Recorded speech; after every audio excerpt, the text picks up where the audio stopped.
Guys, welcome to my channel. Today, pumunta tayo dito sa autofocus test drive dito sa MOA area. Ang objective natin is makompare yung driving dynamics ng mga pickups in the market today. Buti na lang meron tayong chance na i-test drive itong mga pickups sa isang event para fresh pa sa akin ang driving dynamics para makompare talaga natin kung ano yung pagkakaiba nila. I will not dwell on the physical features but I will focus more on the driving experience as well as yung feeling sa loob at yung ambience kung maganda ba. So halika, samahan nyo ko hanggang dulo para ma-share ko sa inyo ang aking conclusion. So ang una nating tinest drive itong Mitsubishi Triton Athlete. Ang una talaga na napansin ko dito yung space niya sa loob. It's actually spacious. At marami din ang nagsasabi na hindi maganda yung mga orange seats. Pero in actual, hindi naman siya ganun ka-bothersome. At yung interior design niya is upscale compared sa other pickups. Napansin ko din malaki ang difference nung GLS at saka nitong Athlete in terms of steering feel. Sobrang lambot yung steering feel nitong Athlete compared dun sa GLS since naka-electric power steering na siya.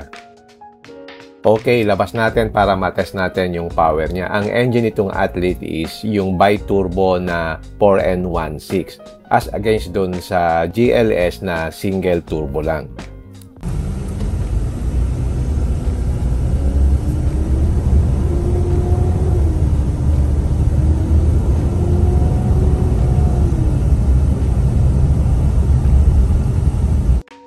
So itong bi-turbo na Athlete, ang power delivery niya is very linear. Malakas na siya for what it is, but I was expecting more compared dun sa GLS engine. And siguro, since mabigat ito, merong weight difference. At hindi ko masyadong gusto yung tunog ng engine niya, especially pag ipinress mo hard. Pero refined naman yung engine niya. On normal driving, hindi mo naman masyadong maririnig yung engine. Ang nagustuhan ko dito yung transmission niya, typical Mitsubishi, very smooth, hindi siya yung nag-gear hunting. Alam niya kaagad kung saan gear ipapasok niya depending on the throttle input. At napansin ko din yung aircon niya sobrang lamig since Calsonic na rin siya kasi meron silang partnership with Nissan. Makikita mo yan sa engine bay, yung mga pipings ng aircon merong Calsonic branding, just like dun sa Montero. Babalik na po tayo dito. Mag-ride po din tayo dito.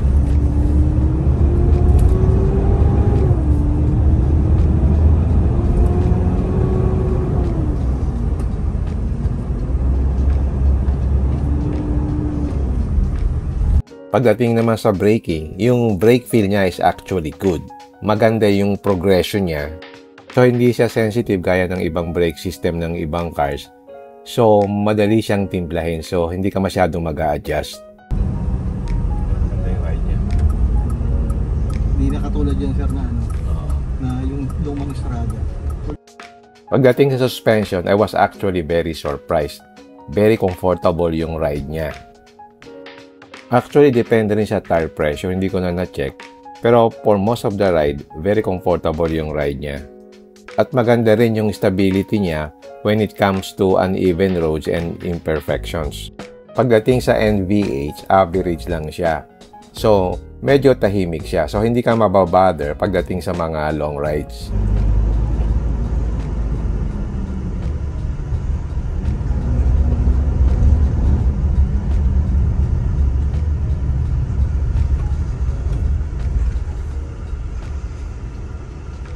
Ang kagandahan dito, kapag ka merong malapit na objects, bumubukas yung 360 cam niya na malinaw naman ang resolution. So, very useful to kapag ka nagmamaneuver ka sa tight spaces.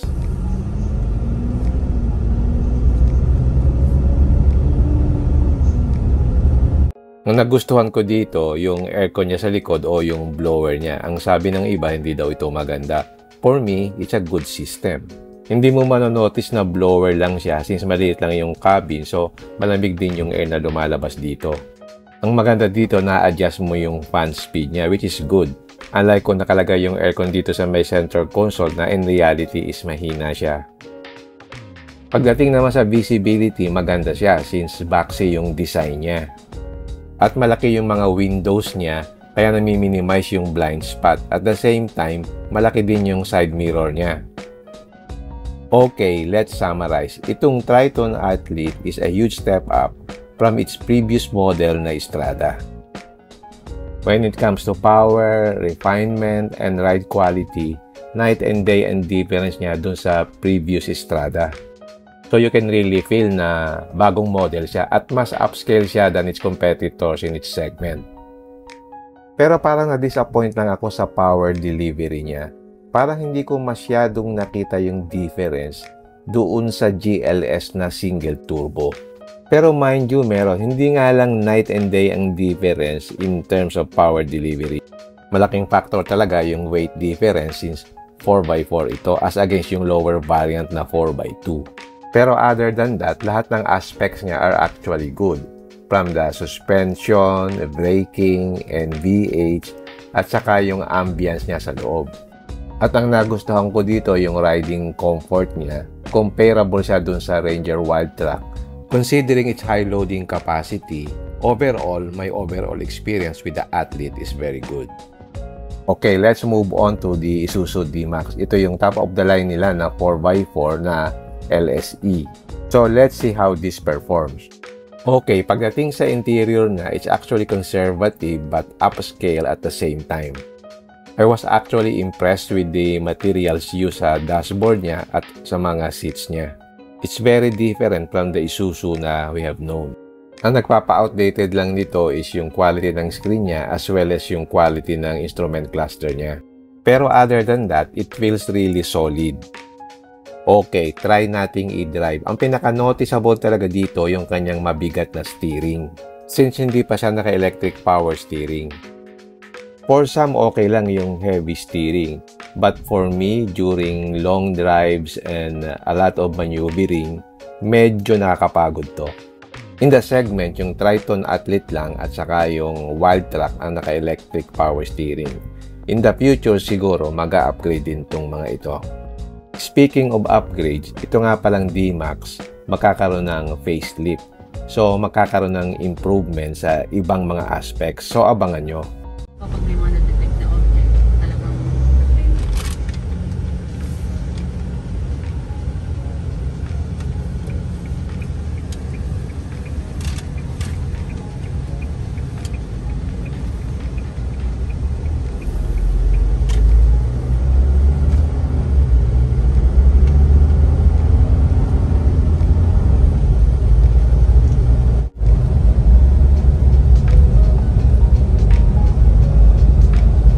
you can hear the refinement of the engine. Solid talaga siya. You can really feel na powerful yung engine, kalmado siya at hindi siya hirap. Malaking factor din yung high displacement yung engine eh. Mas less stress yung engine at ramdam mo talaga siya. At doon sa light stretch ng road na yon, very light lang yung press ko sa gas pedal, pero ramdam ko yung lakas ng engine niya. In terms of interior feel naman, alam mo talaga na tatagal yung sasakyan, very solid siya. Pagdating naman sa aircon niya, average lang siya. At ang nag-surprise sa akin dito yung backseat niya. It's very comfortable compared with the other pickups. At yung space niya sa loob is very spacious din, just like the Triton. 230.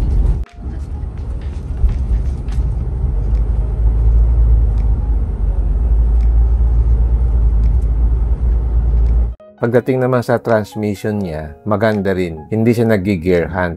Very smooth yung transition niya pag shifting ng gears. Ang noticeable lang dito yung body control niya. Hindi siya ganun ka-composed compared dun sa Triton.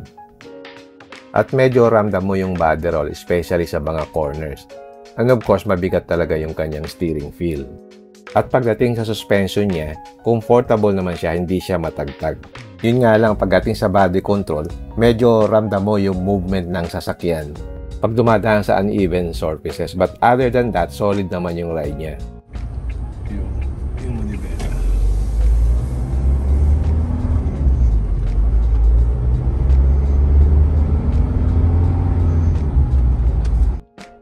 Pagdating naman sa brakes, Same lang ng progression niya just like the Athlete. Malakas naman yung brakes niya.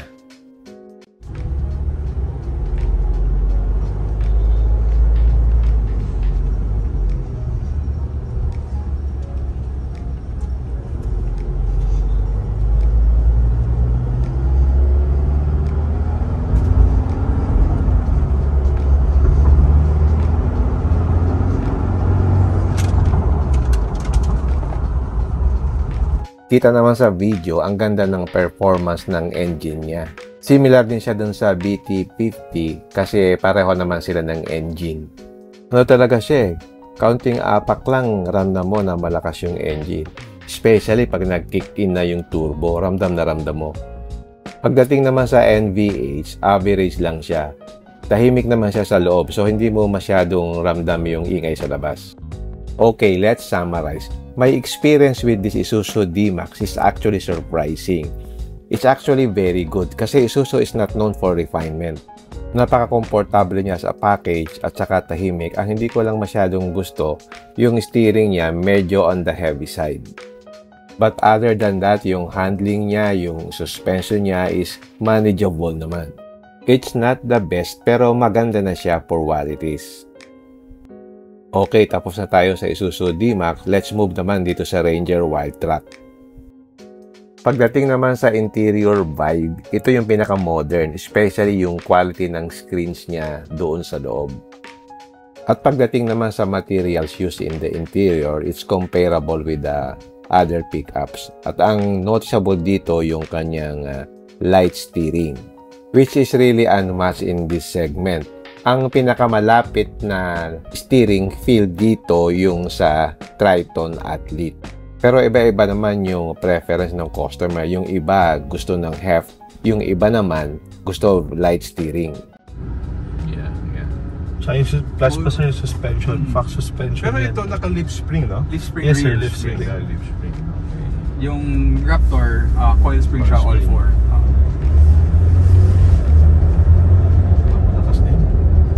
Bi-turbo. So, bi-turbo rin to. So, same engine as the ano? Yes, sir. As the Raptor. Okay. Kaya malakas din siya.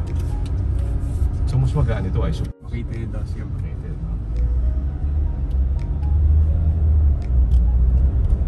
Oh, iba nga ride niya. Mas maganda. Maganda. Agree ako, maganda. Hindi ako taga-Ford pero same sentiments. Okay, pagdating sa engine power, very similar siya dun sa Triton. Very linear yung power delivery. Actually, I was surprised din. Parang mas responsive pa to than the Triton. Pero very minimal naman yung difference. Pero compared mo dun sa D-Max, yung power delivery ng D-Max is not very linear in fashion. May certain RPM, naramdam mo talaga yung torque sa D-Max. So may baon talaga pag nag-kick in na yung turbo. And in terms of refinement ng engine, unmatched yung sa Wildtrak. It's like you're driving an SUV or a crossover in a bigger scale because of its light handling and responsive engine. Tahimik talaga yung engine niya. Very comparable siya sa mga diesel ng Koreans at saka dun sa mga Europeans. Better than the Hilux, better than pero Raptor pa rin. Kung ganun, pang ganyan, Raptor pa rin. Anong lubak? Saka Hubs, palili pa rin mo. Nung nilaunch yung Raptor, actually, we were the instructors also. At pagdating naman sa suspension niya, it's still the best in its segment. Actually, I'm also surprised since very supple yung suspension niya.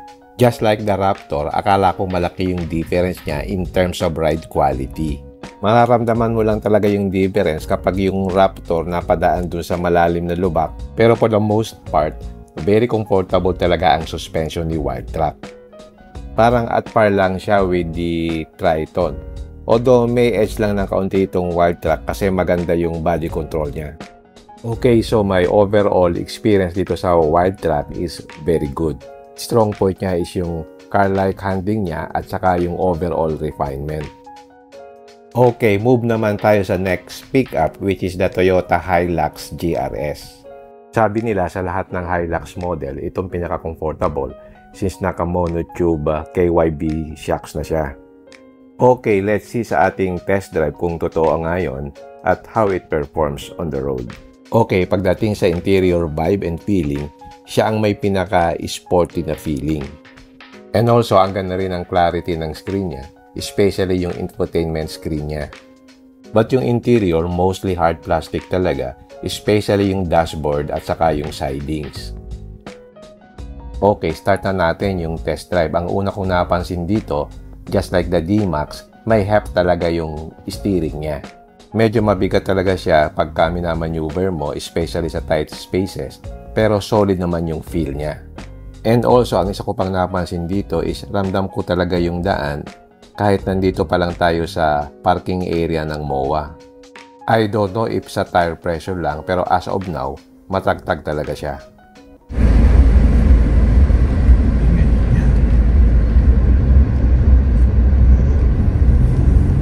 $2.172, sir. 2.172.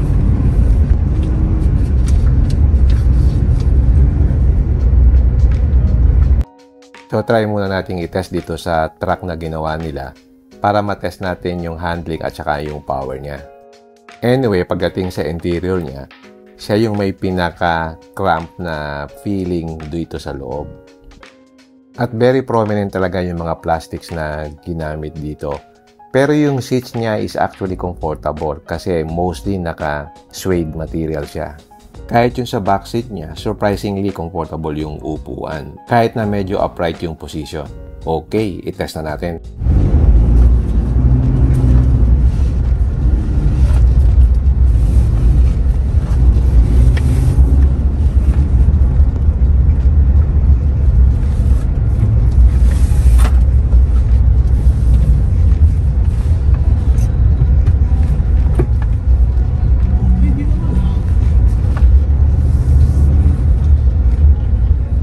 Doon pa lang, nakita ko yung improvement niya sa handling.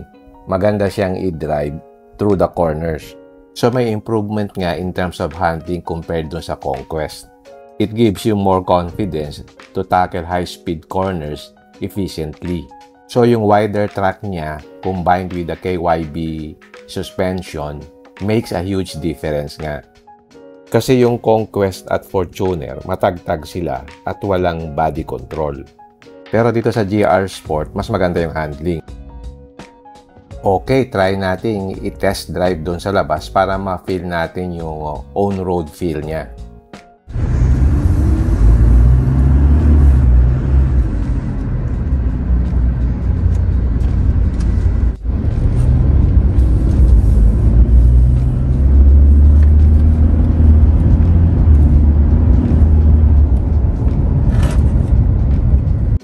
So pagdating sa engine power, malakas naman siya. So mas malakas ito kaysa Conquest kasi meron siyang 224 PS and 550 Newton meters of torque on paper. But in real world scenario, hindi ko masyadong ma-feel yung power niya.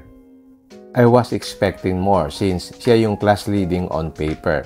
Pagdating naman sa brakes, ang lakas ng brakes niya. So pag inapakan mo yung brake pedal, yung initial bite niya is malakas agad. So, medyo maninibago ka pag sanay ka dun sa slow progression ng brakes. Pagdating sa visibility, okay din naman siya. Medyo mataas lang ng position ng konti ang dashboard. So, medyo affected yung view mo. Pero, sana yan lang din naman.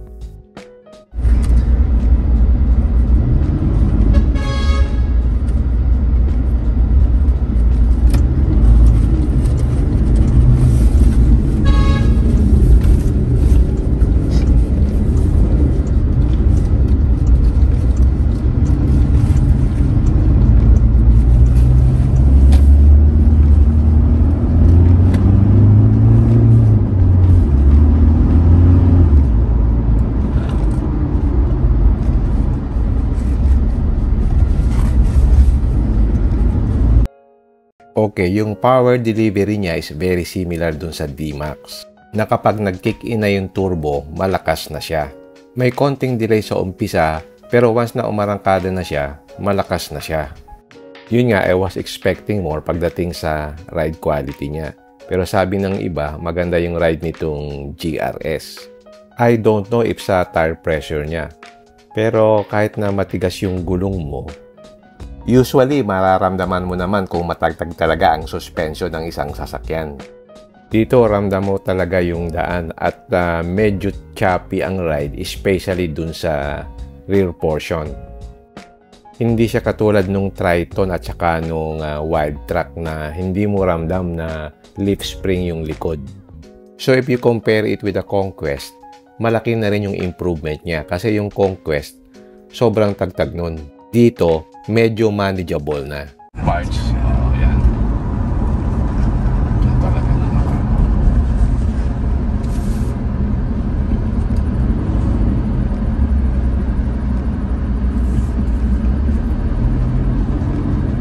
Pagdating sa engine refinement, tahimik na rin naman siya.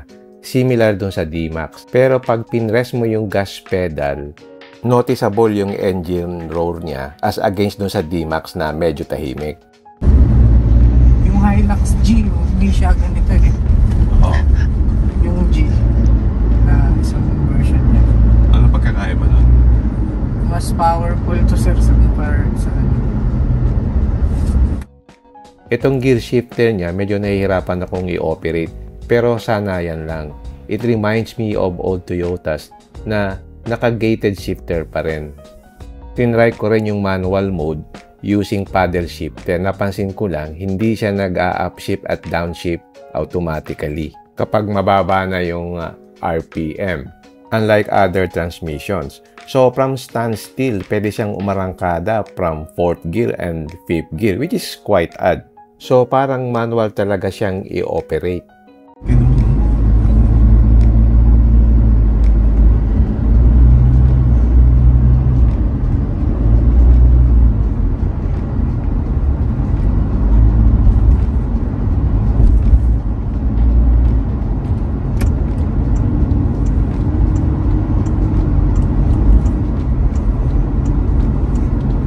As you can see sa video, kahit patag yung daan niya, medyo choppy pa rin yung ride, especially dun sa likod. Okay, let's summarize. I was disappointed with the ride quality talaga. I was expecting a bigger improvement since sinabi nga nila na mas komportable daw ito significantly. But throughout the test drive, yun talaga ang nararamdaman ko. Matagtag pa rin talaga siya. Nag-improve yung handling niya, but in terms of ride quality, hindi talaga siya maganda. To be honest, combined with the hefty na steering, palagay ko madali kang mapapagod dito pagdating sa long drive. So with this experience, ito yung least na gusto ko in terms of ride quality. Since very track-like pa rin yung feeling niya because of the driving comfort. But for the most part, yung engine ang transmission niya performs very well naman. Okay, tapos na tayo sa GRS, punta naman tayo sa Nissan Navara.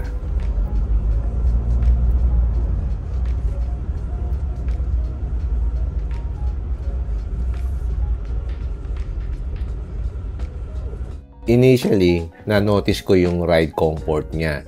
Iba talaga yung ride ng coil springs as compared to the leaf spring. At pagdating sa steering niya, nasa gitna lang. Hindi siya masyadong mabigat, hindi naman siya masyadong magaan. Ang na-notice ko lang dito, yung interior niya, talagang aging na with today's standards. In terms of seating position, ito yung pinaka-track-like. Why? Because theater style siya. So, mataas yung position ng seat sa likod kaysa dun sa harap.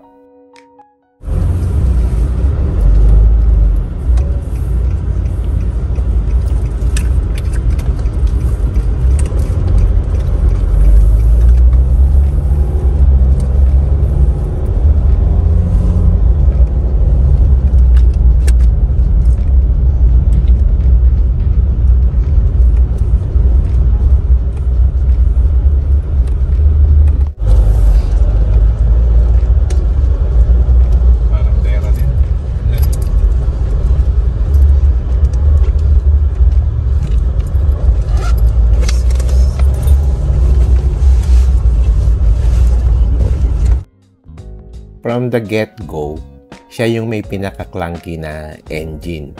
So, in terms of engine refinement, ito talaga ang kailangan ng improvement. And yung power delivery niya is same pa rin just like before. Kasi dati meron akong Nissan Terra. So ang napansin ko doon, matagal siyang mag-shift from first gear to second gear. Kailangan pa mga at least 2,000 RPM bago siya mag-shift.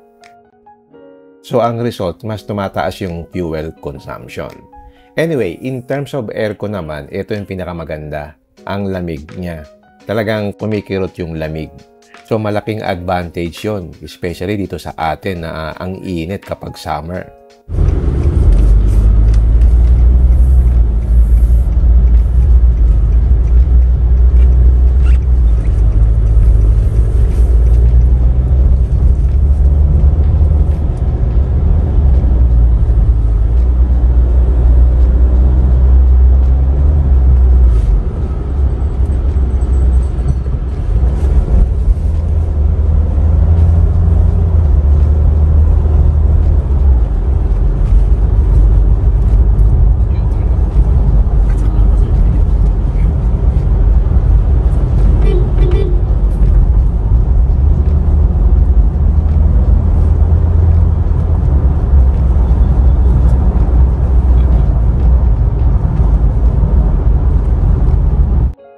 Yung engine niya performs well sa high speed.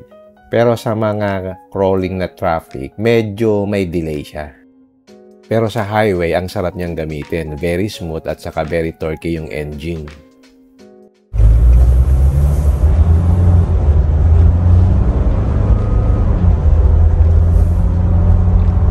At yung riding comfort niya is maganda rin, just like the Wildtrak ND Triton.